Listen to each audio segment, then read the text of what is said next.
Knowing when you can retire is extremely important. Retire too soon and you might run out of money. But if you retire too late, you might have worked years that you didn't have to. So having a good retirement calculator is absolutely critical. And luckily, there are tons of free retirement calculators on the internet, and they're produced by some of the world's largest banks. Unfortunately, they all suck. I'm the fireman, and I'm trying to reach financial independence before I turn 30 years old. And to make sure I was on track, I plugged in my financial information to the best retirement calculator, this one from Bankrate.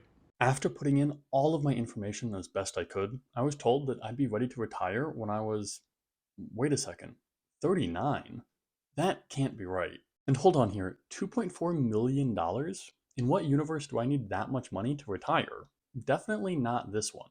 Based on my own calculations, things look a little different. Instead of retiring at 40, I should be able to retire a decade earlier. And I definitely won't have $2.4 million at that time. Well, maybe I will if you hit like and subscribe, but most likely I'll have a fraction of that. I expect to have saved around $500,000. That should be enough to cover my annual expenses, especially if I move to a cheaper area than the one I'm living in right now. So why does this calculator think that I need an extra $1.9 million on top of that? Well, there are a few reasons. The most glaring issue with this calculator is it literally won't allow me to live on less than 40% of my income. This is absolutely absurd. If I earned $200,000 every year, and no, I don't actually earn that much, but if I did, would I need to spend $80,000 every year? I don't think so. So what does my income have to do with my expenses? This is a big issue, but it's not actually unique to this calculator. I even found this one that has a minimum of 60%.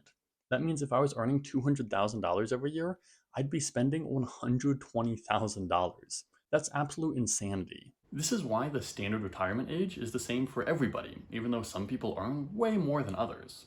But if I earn twice as much as somebody else, why should I have to retire at the same time? I should be able to retire a lot earlier. A slightly lesser issue is that my savings rate has to be input as a percentage of my income.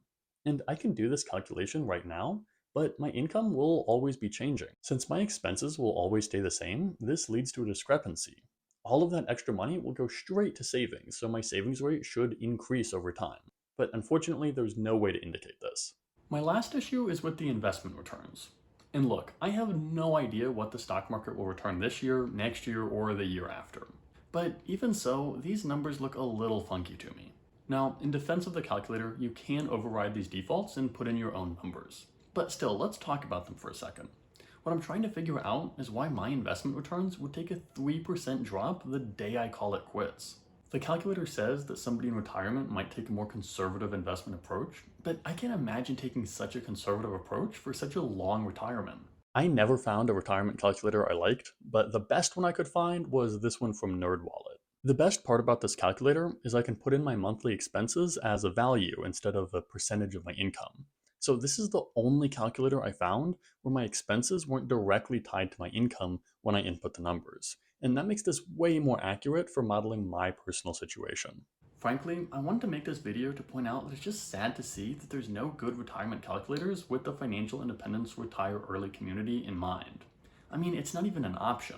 Now, of course, if you know a better one, let me know in the comments and share it for other people to use. That would be really helpful. Something else that are very poorly designed are budgets.